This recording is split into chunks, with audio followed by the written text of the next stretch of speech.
Hello दोस्तों, स्वागत है आपका अपने माइंडफुल मास्टरी चैनल पे। प्लीज़ सपोर्ट कीजिए, सब्सक्राइब कीजिए, शेयर कीजिए, लाइक कीजिए। ये जितनी भी वीडियो मिलती हैं पवन सर के द्वारा प्रोवाइड की जा रही हैं। और अच्छा लगे तो कमेंट कीजिए, और अगर आपको कोई भी वीडियो चाहिए तो कमेंट कर दीजिए, आपको वीडियो मिल जाएगा। आज हम बात करते हैं एक कदम साहित्य की ओर। उस जो सीरीज चल रहा है उसका आज चौथा वीडियो है, कबीरदास। आज हम कबीरदास के बारे में जानेंगे। इनका जन्म 1398 ईस्वी में वाराणसी में हुआ था, और इनकी मृत्यु जो है 1518 में मगहर में हुई थी। इनकी पत्नी का नाम लोई, इनके पुत्र कमाल, इनकी पुत्री कमाली, गुरु रामानंद, इनके माता नीरू, पिता नीमा। ये जुलाहा थे, इन्होंने बाद में इनको पाला था। और इनकी जो माता थी वो विधवा ब्राह्मणी के कोख से लोक लाज के डर से लहर तारा ताराम में टोकरी में करके छोड़ दिया था। इनकी भाषा की बात की जाए तो सदुक्कड़ी भाषा, अवधी भाषा और पंचमेल खिचड़ी थी। उसके बाद रस इनका शांत रस रहता था। अलंकार, उपमा, रूपक, अनुप्रास का प्रयोग करते थे। शैली जो है इनकी भावनात्मक और उपदेशात्मक थी। इनका जो छंद था वो दोहा था। उसके बाद काल, ये भक्ति काल के कवि थे, भक्त के ज्ञान मार्गी के। और इनकी शिक्षा जो है ये निरक्षर थे, इसलिए उन्होंने लिखा है, मसी कागज छुयो नहीं, कलम गयो नहीं हाथ। और उसके बाद इनकी शिक्षा जो थी, इनकी शिक्षा जो इनसे मिलती है कि ईश्वर के प्रति समर्पित होना, धार्मिक मतभेद पर ध्यान नहीं रखना चाहिए, गरीब अमीर को सहायता आपस में करनी चाहिए। प्रसिद्ध जिनका वर्ण्य विषय है, गुरु की महिमा, निराकार ब्रह्म की उपासना, समाज सुधार, प्रसिद्ध कवि, संत और दार्शनिक। ये हम बात कर रहे हैं इनके साहित्यिक जीवन परिचय जो है। अब हम इनके बारे में डिटेल में पढ़ेंगे। देखिए, कबीरदास जी एक सूफी काव्यधारा के थे।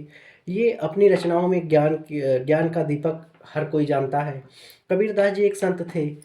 कुछ लोग हिंदू भी उनको मानते हैं और मुस्लिम भी मानते हैं। असल में कबीरदास जी कहीं ना कहीं एक अवतरण के रूप में एक कबीर अपना पंथ भी चलाते हैं। तो इस धर्म से प्रभावित होकर कई लोग कबीर पंथ जो है उसका अनुपालन करते हैं। तो क्योंकि कहीं ना कहीं हमारे देश में अलग अलग पंथ के लोग, अलग अलग विचार के लोग हैं, तो एक कुछ लोग कबीर का पंथ लेकर के चलते हैं। हम इनके जन्म की बात की जाए तो बनारस में 1398 में इनका जन्म हुआ था। और इनका जन्म जो है एक विधवा ब्राह्मणी के कोख से, ऐसा कहानी में बताया जाता है। और मान्यता ऐसी है कि जो इनकी माता थी, विधवा ब्राह्मणी के कोख से लोक लाज के डर से लहर ताला तालाब में टोकरी में करके छोड़ दिया था। क्योंकि जब ये पेट में थे तो इनकी माता विधवा थी। और देखिए, जब विधवा कोई ब्राह्मण मतलब विधवा कोई भी हो, तो फिर ये होता है कि समाज में आप कैसे बताओगे कि किनका बच्चा है। तो उन्हीं के डर से, लोक लाज के डर से, कि समाज के भय के डर से उन्होंने कहा चुपके से लाओ एक तालाब था, उसका नाम था लहर ताला, तालाब में टोकरी में करके छोड़ दी। क्योंकि भाई उनके पास एक सामाजिक मजबूरी थी, क्योंकि लोग जीने नहीं देते। उसके बाद टोकरी ऐसे जा रही थी, और नीरू और नीमा ये दो जुलाहा थे जो है, इनके जो है बाद में माता पिता कहलाए। उन्होंने इनका लालन पालन किया, इनको यहीं से ये बड़े हुए। इसके बाद इनके गुरु जो है रामानंद थे। रामानंद इनको पहले स्वीकार नहीं कर रहे थे, पर क्या हुआ कि रामानंद पूजा कर रहे थे और जो है नदी में जो है स्नान कर रहे थे। और ये जो है जाकर के उस नदी में इनके पैरों के नीचे चले जाते हैं, और पैरों में इनके जो है पाँव, रामानंद जी का पाँव इनके कबीरदास के शरीर को छूता है।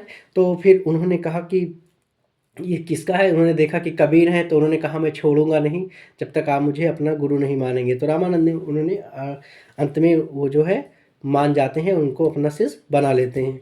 इनकी पत्नी का नाम लोई था। इन्होंने जो है लोई से विवाह किया था। इनके दो पुत्र भी हुए, एक पुत्र हुए और एक पुत्री हुई, कमाल और कमाली। उसके बाद इनके धीरे धीरे प्रसिद्धि बढ़ती गई। हालांकि ये अनपढ़ थे, निरक्षर थे, लिखा गया है क्योंकि इन्होंने अपने ही लिखा है, मस कागज छुयो नहीं, कलम गयो नहीं हाथ। तो जो बाकी ये सब चीज़ें थी, ये असल में हो क्या रहा था कि ये जो चीज़ें लिख रहे थे, इनके शिष्य वही चीज़ वर्णन कर रहे थे। जैसे लिखना बोलना अलग हो गया, और ये केवल कहते थे और सभी लोग उसका पालन करते थे। तो ये अपनी रचनाओं में ईश्वर के प्रति समर्पित होना इनका मतलब था। इनकी शिक्षा यही देती है, धार्मिक मतभेद पर ध्यान नहीं रखना चाहिए। और इन्होंने इसलिए अपने ही रचनाओं में धार्मिक मतभेद पे उन्होंने दो बताए हैं, हिंदुओं को भी डांटा है, मुस्लिम को भी डांटा है। लगभग लगभग सब धर्मों को ये कहा है सब बराबर हैं, सब अच्छे हैं। कोई कोई ये नहीं कि मेरा श्रेष्ठ है या मेरा श्रेष्ठ है, सब एक बराबर है, एक समान था। इन्होंने ही कहा है कि मंदिर में जो है इन्होंने बताया है कि घर की चाकी कोई न पूजे जी के पिसा खाए, यानी कि आप जो है आप बाहर के पत्थरों को पूजते हैं, मूर्ति पूजा का इन्होंने खंडन किया है कि और जो है घर में जो है आप जिसका पीसा खाते हैं उसका नहीं करता। ऐसे ही जो है मुस्लिम धर्म में उन्होंने बताया कि जो आप जो है अजान देते हैं, अगर आप दिल से देंगे तो वो ज़्यादा ही ऊपर वाले को अल्लाह को प्यारा होगा, और आप जो है केवल जो है बाहरी दिखावा करेंगे तो ये अच्छा नहीं होगा। वास्तव में ये फैक्ट पे ये रियली और एक्चुअली बात करते थे। इन्होंने कहा था कि ना कोई हिंदू है, ना कोई मुस्लिम है, ना कोई सिख है, ना कोई ईसाई है, सब धर्म बराबर है। सबसे पहला इंसानियत है। इंसानियत के नाते एक दूसरे को देखना चाहिए, और अगर कोई प्यासा है तो उसको पानी पिलाना चाहिए। ऊंच नीच, भेदभाव, धर्म अधर्म नहीं देखना चाहिए, किसी जीवों की हत्या नहीं करनी चाहिए। और उन्होंने अपनी ज्ञान मार्ग से बहुत कुछ लोगों को सिखाया है। ये अपनी भाषा जो है सधुक्कड़ी थी, अवधी थी, पंचमेल खिचड़ी। पंचमेल खिचड़ी का मतलब हिंदी, उर्दू, अवधी और इस प्रकार के 5 प्रकार की भाषाओं का एक साथ रहता था, तो उसको पंचमेल खिचड़ी बोलते हैं। अवधी भाषा, सधुक्कड़ी भाषा इनकी फेमस थी, बहुत ही मशहूर थी। उसके बाद इनका जो कौन से रस का प्रयोग करते थे? शांत रस का, क्योंकि जो कि ज्ञान की बातें थी तो वो शांत रस में ही होती थी। अलंकार की बात की जाए तो ये उपमा, रूपक, अनुप्रास, यानी तुलना करते थे, किसी को रूप दे देते थे, अनुप्रास हो जाता था कहीं कहीं। जैसे बार बार जैसे पोथी पढ़ पढ़ जगमुआ, तो जहाँ पे पोथी पा फिर पढ़ पढ़ पा 3 बार आया तो अनुप्रास अलंकार हो गया। इस प्रकार के प्रयोग करते थे। हालांकि ये जो कहते थे इनके शिष्य वही लिखते थे। इनकी शैली भावात्मक और सबसे ज़्यादा उपदेशात्मक थी। छंद ये दोहा ज़्यादातर पसंद करते थे। काल जो है भक्ति काल के कवि थे। भक्त भी काल में कौन सा था? जो है निर्गुण था। निर्गुण भक्ति में ज्ञान मार्गी थी। निर्गुण में 2 होते हैं, ज्ञान मार्गी, प्रेम मार्गी। तो इनका ज्ञान मार्गी थे, ज्ञान, इनसे ज्ञान मिलता था। शिक्षा इनका निरक्षर था, मतलब ये पढ़े लिखे नहीं थे, इसीलिए लिखते हैं मसी कागज छुओ नहीं, कलम गयो नहीं हाथ, मैंने कलम कापी नहीं छुआ है। उसके बाद वर्ण विशेष, इसमें जो विशेषता इनकी वर्णन है, गुरु की महिमा, निराकार ब्रह्म की उपासना और समाज सुधार। यानी गुरु की महिमा अपनी रचनाओं में किए हैं, निराकार ब्रह्म की उपासना किए हैं। गुरु की महिमा में कहें तो एक रचना लिखे हैं कि गुरु गोविंद दो खड़े सब खड़े, काको लागे पाए, गुरु आपने गोविंद दियो बताए। उसके बाद निराकार ब्रह्म की उपासना कि जो है कबीरा ये घर प्रेम का, खाला का घर नहीं।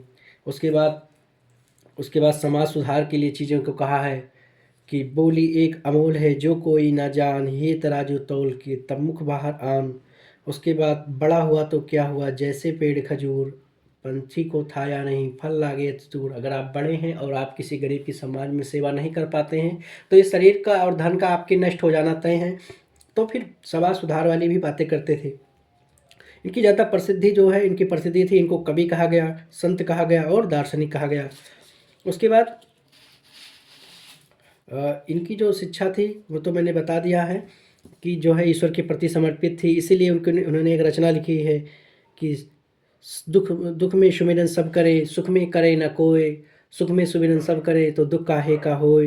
तो इस प्रकार की चीज़ों को कबीरदास जी ने बताया है। धार्मिक वाला तो हम बता ही दिए। अमीर गरीब का ये हो गया कि जब जो है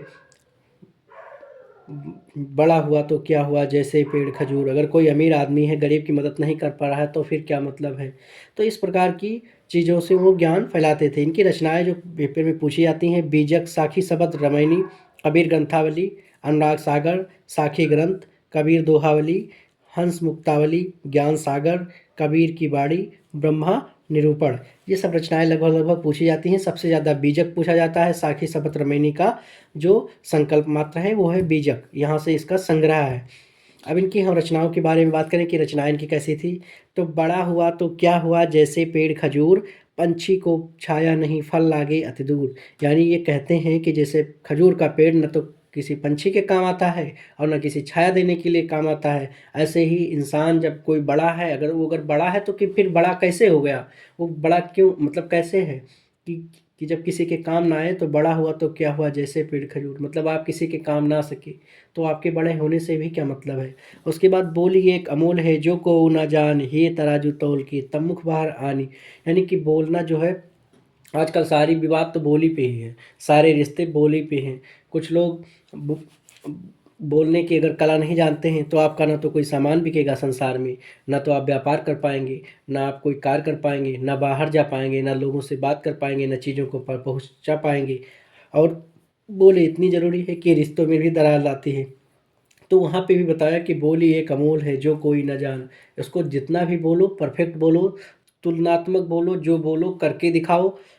ये नहीं कि 10 रुपए वाली बात करो और 100 रुपए मतलब 100 रुपए वाली बात करो और कर कर कुछ भी ना पाओ।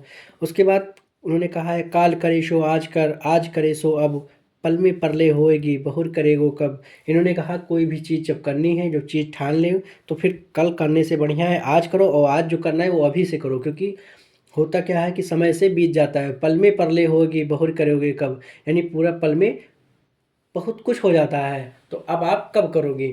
मान लीजिए बच्चे जब एग्ज़ाम में देते हैं तो बोर्ड एग्ज़ाम में, तो वो कहते हैं अच्छा चलो कल पढ़ लेंगे, अच्छा फिर कल पढ़ते, फिर कल कल कल नहीं होता, जब एग्ज़ाम आ जाता है तब कहते हैं अब कब पढ़ें। तो वही जो है छात्रों के लिए, स्टूडेंट के लिए, बच्चों के लिए जो है कबीरदास जी की ये चीज़ें हैं। और हमें मान लीजिए कोई काम करना है, किसी की सहायता करनी है तो कल ही कर दीजिए, अगर कल करना है तो आज ही सोचो, और आज करना है तो आप अभी सोच लो। इस हिसाब से कोई भी काम को टालना नहीं चाहिए, यहाँ पे आलस्य की भावना का विखंडन किए हैं। उसके बाद उन्होंने प्रेम पर भी कहा है कि पोथी पढ़ जग मुआ, पंडित भया न कोई, ढाई आखर प्रेम का, पढ़े सो पंडित होए।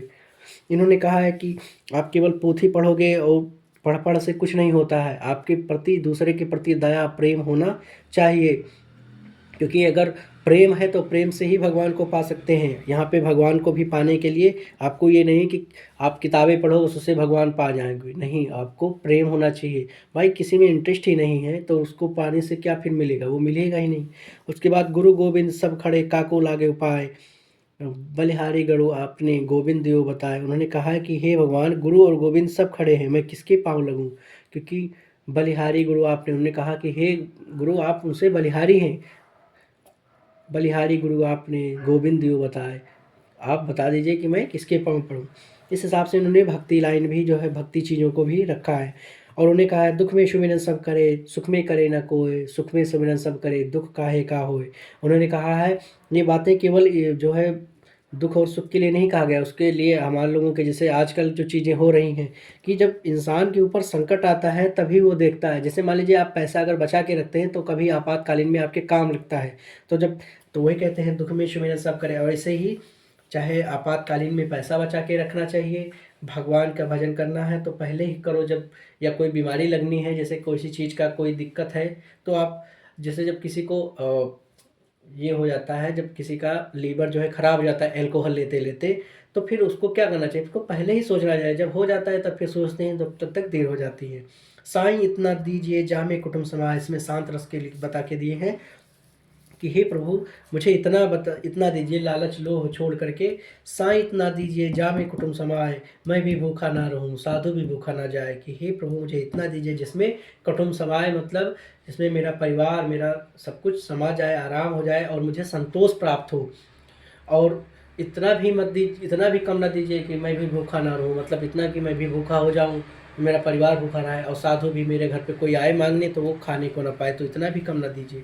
उसके बाद उन्होंने कहा था, जब मैं था तब हरि नहीं, अब हरि है मैं ना है। मैं मतलब अहंकार, जब मेरे अंदर अहंकार था तब भगवान नहीं थे, अब हरि है मैं नाय, अब भगवान है तो मैं मतलब अहंकार नहीं है। इस प्रकार उन्होंने भक्ति चीज़ों को भी जोड़ के रखा। ऐसी वाणी बोलिए मन का आपा खोए, औरन को शीतल करे अपहु शीतल होए। मतलब ऐसी वाणी बोलना चाहिए कि अपने आप को भी शांति हो, दूसरे को भी शांति मिले। ऐसा न बोल दो कि अपना भी आग उगा लो, उगलो और दूसरों का भी आग उगा लो, ठीक है। तो इस हिसाब से रहना चाहिए। तो उन्होंने ज्ञान की चीज़ें बताई, भक्ति में, प्रेम में, ज्ञान में, शांति, हर प्रकार से उन्होंने कबीरदास जी ने, इसीलिए उनको जो है दार्शनिक और संत और कवि की उपलब्धियाँ मिली थी। साखी शबद रमणी इंपॉर्टेंट है। ये जितने भी क्वेश्चन हैं आपके board exam, graduation, bank, railway, SSC, GD, SI, police, army, UPSC, UPPC, PSC, UPPCS, home guard, UP TET, super TET, UPPSC nursing के एंट्रेंस के एग्जामों में पाया जाता है। बेटा ये जो भी ऑप्शनल में हिंदी या संस्कृत आप लोगे यूपीएससी या यूपीपीसीएस में, तो जो है कबीरदास जी हैं, तो आपको पढ़ना पड़ेगा। और उसके बाद ये स्टैटिक जीके का भी पार्ट है, जिसे आपका पूछ लिया गया क्वेश्चन कि साखी बीजक जो है किसका संग्रह है, तो कबीरदास का है। या फिर ये पूछा गया कि जो है रामायणी किसकी रचना है, तो किसकी है, कबीरदास जी की। तो यहाँ से रचना पूछी जा सकती है, या कभी कभार इनके पूछ लेता है, कभी कभार स्टैटिक जीके में, क्योंकि ये इतिहास से जुड़े हैं तो पूछ सकता है कि कबीरदास जी, ये प्राचीन इतिहास से ही अगर मान ले जाए कि इनके जो है पत्नी का क्या नाम था, या इनकी मृत्यु कब हुई। देखिए इनकी मृत्यु के बारे में क्या हुआ कि कबीरदास जी की मृत्यु के बारे में ऐसा वर्णन है कि जो है जन्म हुआ था 1398 बनारस में, और इन्होंने जो है अंतिम समय में सोचा कि बनारस में मणिकर्णिका घाट है, तो वहाँ पे मरने पे ऐसा माना जाता है कि मोक्ष प्राप्त होता है। पर कबीरदास जी के जो है मृत्यु में लिखा जो मगहर था, और ऐसा मानता है कि काल आया था और ये चल भी नहीं रहे थे, इन्होंने अपने हाथ पाँव एकदम से कह रहे थे कि हम उसका प्रयोग नहीं करेंगे। तो कोई शायद घोड़ा लेके आता है, वो कहता है कि बाबा थोड़ा हमको भी पानी पिला दो, या कुछ ऐसा कुछ कार्य उन्होंने बताता है कि आप आ जाइए मेरे घोड़े पे, थोड़ा देख लीजिए। और जैसे ही वो आते हैं तो तुरंत लेकर के काल मगहर पहुंचा देता है, वहीं उनकी मृत्यु हो जाती है। तो देखिए जो होना होता है भविष्य में वो होकर ही रहता है। इस हिसाब से आपको कैसा लगा क्लास, देखिएगा कबीरदास जी का, और लाइक कीजिएगा, सब्सक्राइब कीजिएगा। और माइंड कूल मास्टरी को आप आपने बहुत ढेर सारा प्यार दिया, इसके लिए थैंक यू।